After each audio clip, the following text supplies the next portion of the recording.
Jovanovic which includes project centers, which is now one of the subjects astrophysics. So first,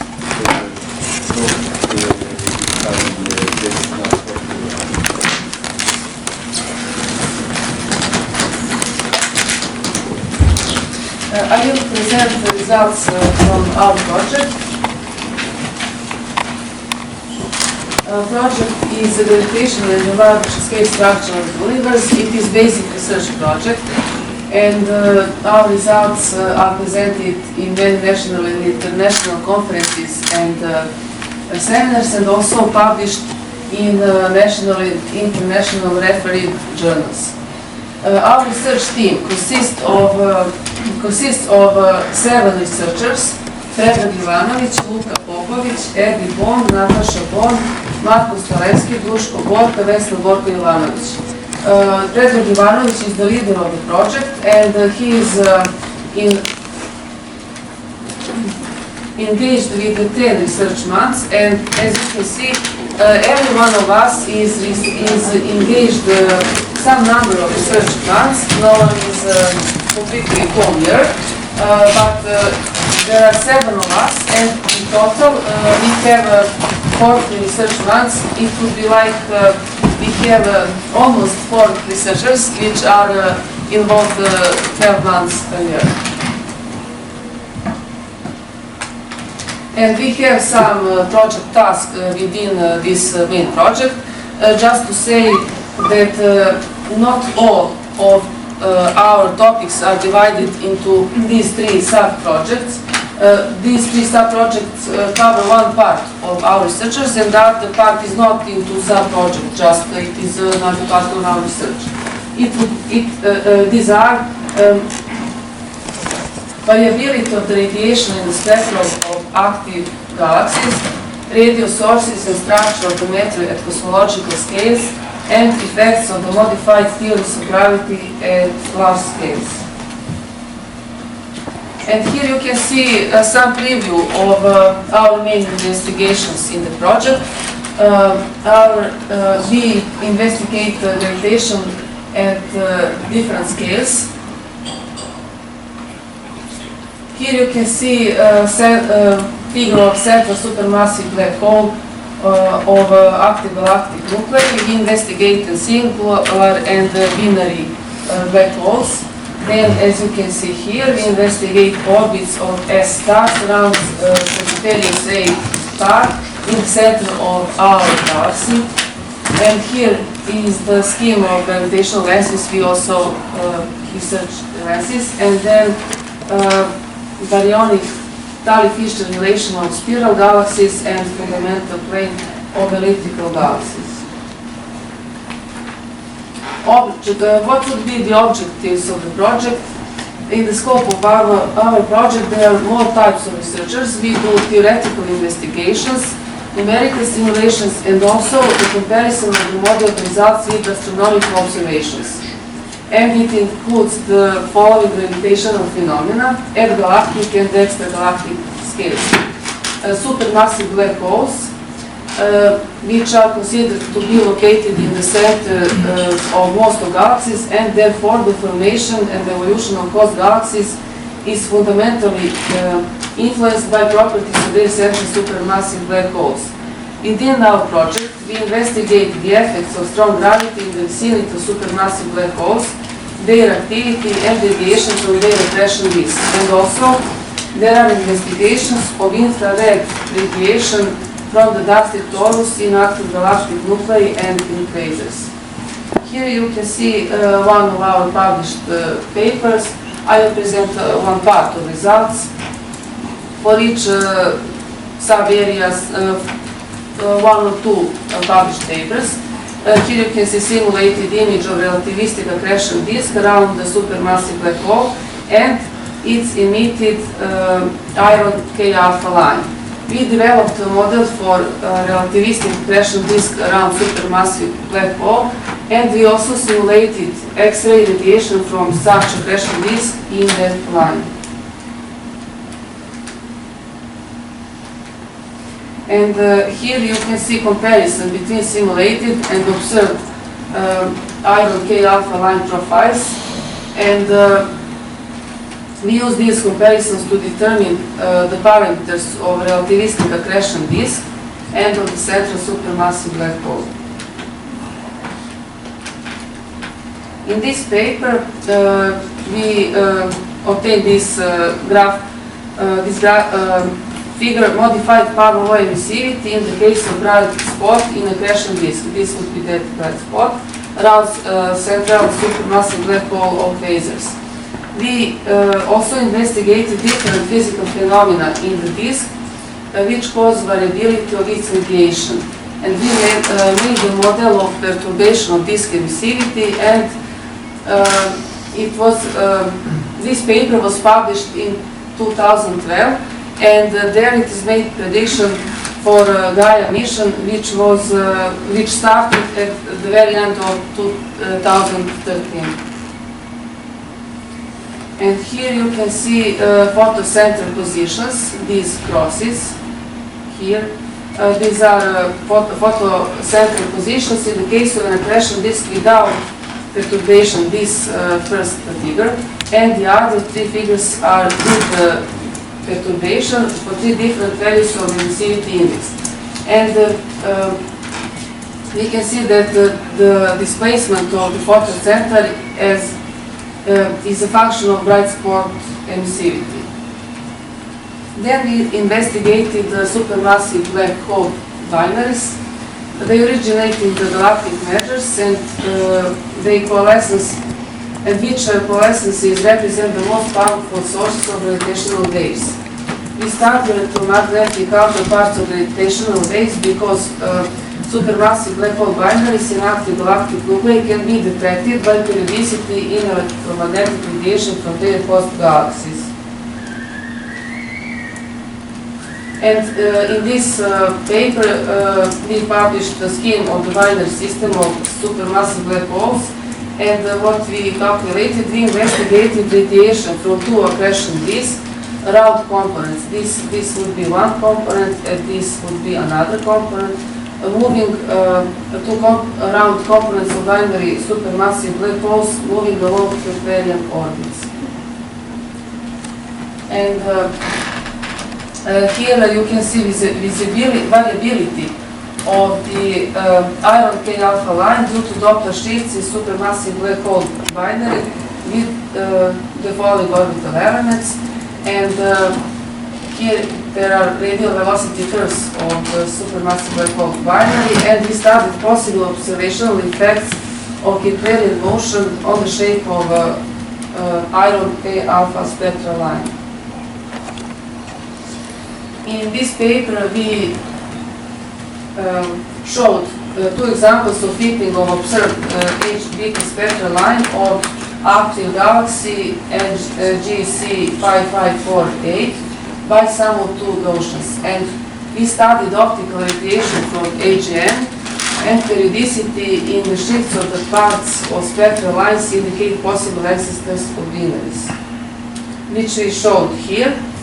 And we show here detecting, in this paper we detected periodicities using chi-square and log-star periodograms.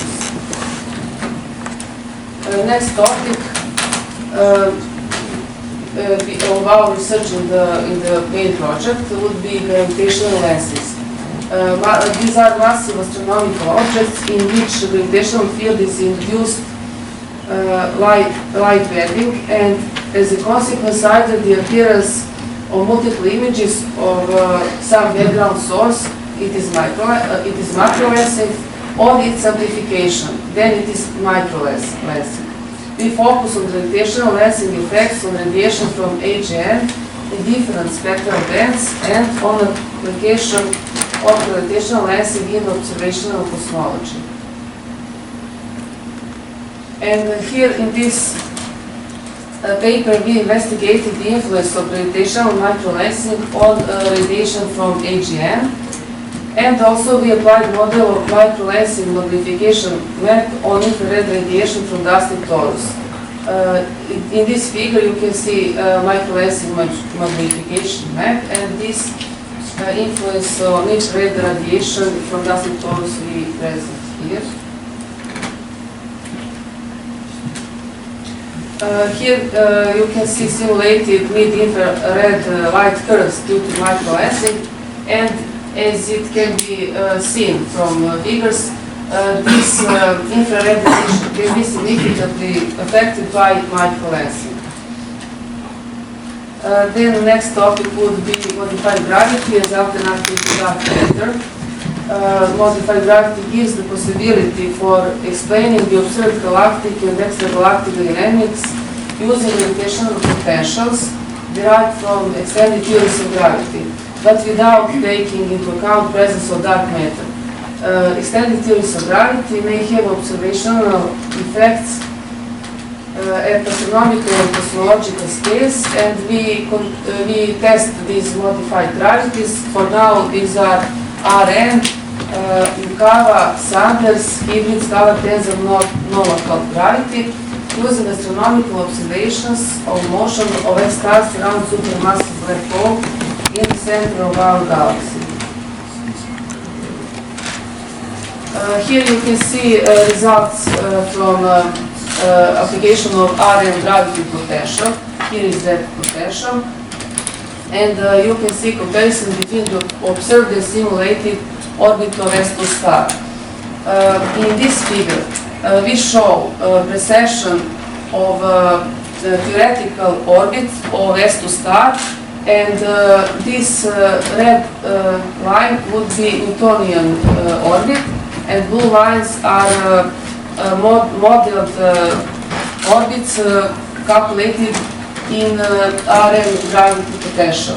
And we can see that there is orbital precession. This is for few orbital periods, and you can see orbital precession about 1 degree per orbital period.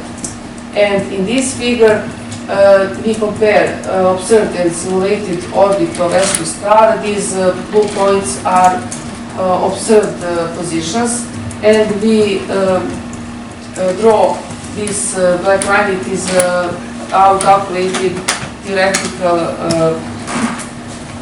orbit of S2 star. And we also calculated radial velocities and compared with the observations. In this bottom figure, you can see comparison of theoretically obtained orbit of S2 star with the observations using Yukawa gravity potential, and we can see in both cases, and Rn and Yukawa gravity, that we can say that we have very good agreement with the observations.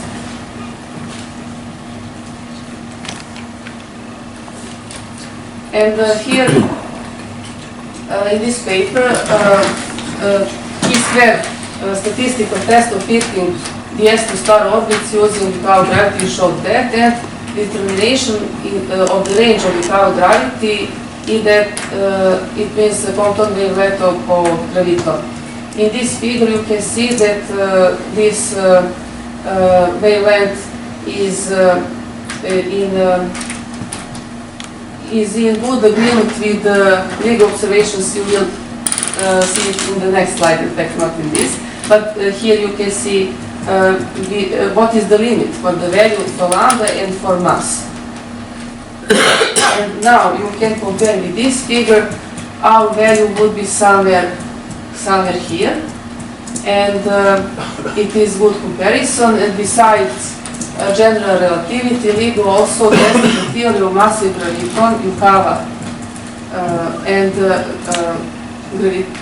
Yukawa gravitation, and our results fit well in these predictions. Here we wanted to show that fundamental plane can be explained very well with Rn gravity without using dark matter. What does it mean? Fundamental plane is this empirical relation with coefficients A, B, and C, and RE would be effective half-light radius. And here we present fundamental plane of elliptical galaxies, and these velocities are our calculated theoretical velocities. And we show dependence of fundamental plane parameters A and B, this and this parameter, on parameters of R and gravity. Parameters of R and gravity are RC and beta parameter, this RC parameter and this beta parameter.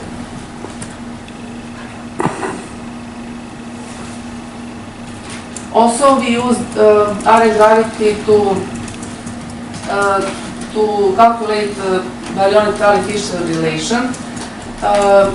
Characteristic length RC of R and gravity can be related to the mode acceleration constant in this way, and RC in that case would be new fundamental gravitational radius in the case of big gravitational field. And lambda CDM model predicts some value for mass and velocity, but it is not in agreement. You see, these are observed points. It is not in agreement with observations, but mode is in agreement, and R and gravity of course is. You can see that this relation in mode can be compared. It is similar like this relation in R and gravity potentials, only this A is a function of beta parameter. Here you can see three values of beta. This is comparison between the observed and best fit baryonic-Fisher relations, so gas-rich galaxies in mode, R and gravity, and lambda CDM. In R and gravity, you calculated these lines for three values of beta, these three values, but they are very close one to each other. And this would be scientific part of our project. I didn't tell about every our papers, because the aim is just to show what are our main interests. But we also have some published papers regarding elementary particle physics and radio astronomy, but I wanted to focus on these gravitational phenomena. We have in our project, which is lasting for 7 years now, we don't know later will be the same or similar project, but I think our topic is interesting, and we may go further with the same topic. Until now, we have two defended PhD theses. Natasha Bon and Marko Stalevski defended their thesis, and we have some awards for scientific contribution in basic research, but also we have defended master thesis. Two Astromundo students defended their thesis in this year. We also have participation in European projects. We participate in Erasmus Plus mobility program. This program for higher education is student and staff mobility. We have agreement for a period of 2016 to 2018. We aim to continue and after that with this project. It is inter-institutional agreement between Dipartimento di Fisica, Università di Napoli Federico II in Italy, and Vinci Institute of Nuclear Sciences, University of Belgrade, Serbia. We have bilateral cooperation for the same period with the title Testing Extended Theory of Gravity at different astrophysical scales. This bilateral cooperation is between Serbia and Italy. We have participation in two cost actions. One would be exploring fundamental physics with compact stars for a period of 2014 to 2017, and another one, cosmology and astrophysics network for theoretical advances and training actions from 2016 to 2019. Also, we have participation in Astronoodles program. It is 2-year Erasmus program with joint master's degree in astronomy and astrophysics between these 4 countries for this period. But we hope to go and further after this period ends. What would be our achieved results? As it can be seen from the list of authors in published papers, we developed international collaboration with colleagues from abroad, which for the consequence had multiple benefits in the sense of transfer of knowledge, improving learning performances, as well as the professional training and development of young researchers. And this was just an overview of some of the most important results, and the other thing you see from the bibliography of the published papers. Of course, I will not write now all the references that we have, just a few like example, just to see from the titles what are our main interests and where we published, but I just choose some of them. No need to write so many references. And what would be planned for our future work? To go further with research of possible alternatives to dark matter through different theories of modified gravity, and testing these theories using astronomical observations in our galaxy and also at large extragalactic scales. Regarding this, we hope to obtain some new astronomical observations, then we can improve our model. Then to go on with research of the observed effects of the strong gravitational field in the vicinity of supermassive black holes and singular binaries, and theoretical models of areas in the vicinity of central supermassive black holes in active galaxies. Besides this scientific part, also our aim is achieving partnerships between educational institutions, foster of collaboration and mobility of young researchers. And that would be presentations for our projects.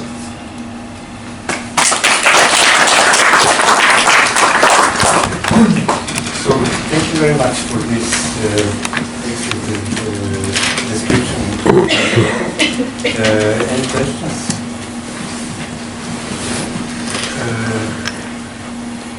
Okay, I would like to say for your plan for the future work, you have a lot of new data. I think Gaia.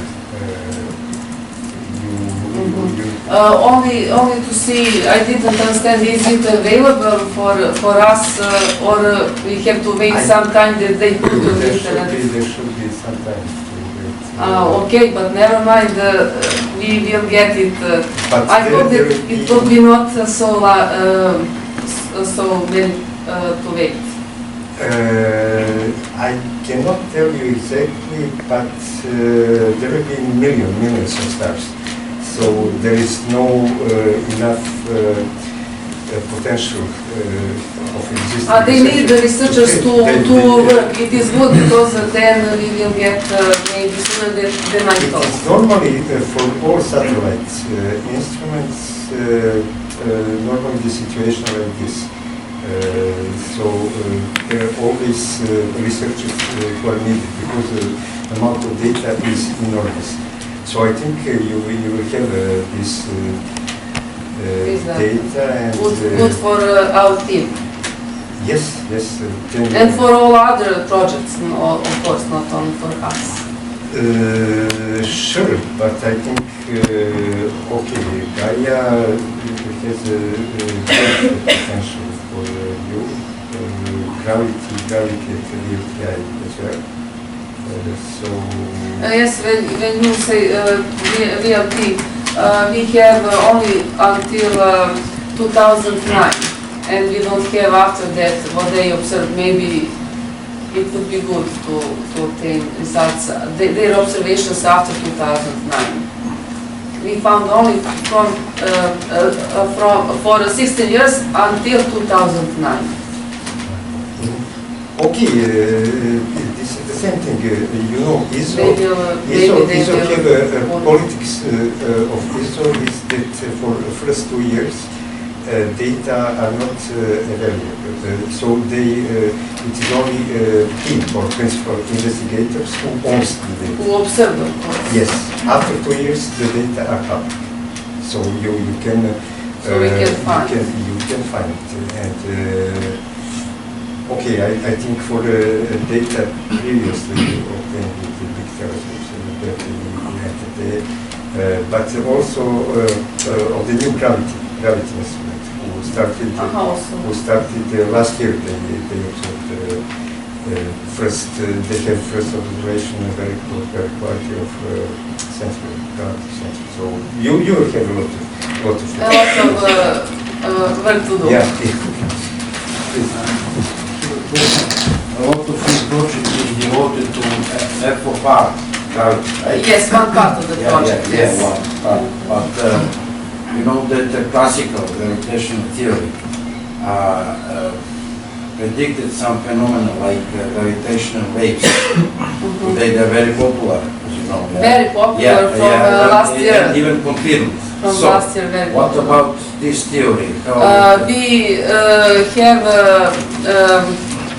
will, but we need more researchers. There are only 7 of us, but Your theory, does it predict also gravitational waves? I mean, it predicts, but we need, this is called for new researchers to help us. You saw that we are 7 researchers, but all are divided into 2 projects. I see. But if I may add something in respect, because I'm leader. So we didn't study still what is the signal, what signal looks, gravitational signal, how it looks like in these theories of gravity. But we know one big difference between these FOR gravities and general relativity. For example, FOR theories of gravity like this Yukawa are massive gravity theories. So they predict gravitons which are particles of gravity interactions which have mass and which move slower than velocity of light. This is different from theory of relativity, in which graviton does not have mass and moves with the velocity of light.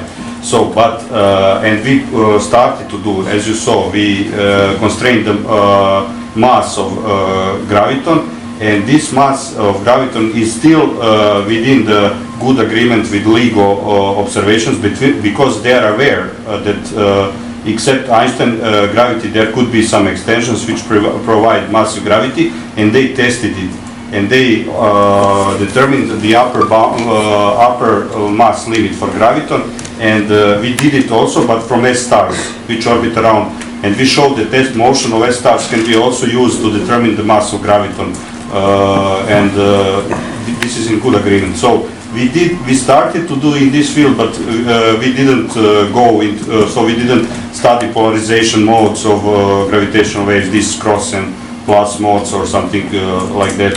So this is good for future work, but we just started in this area. So, okay. So thank you very much.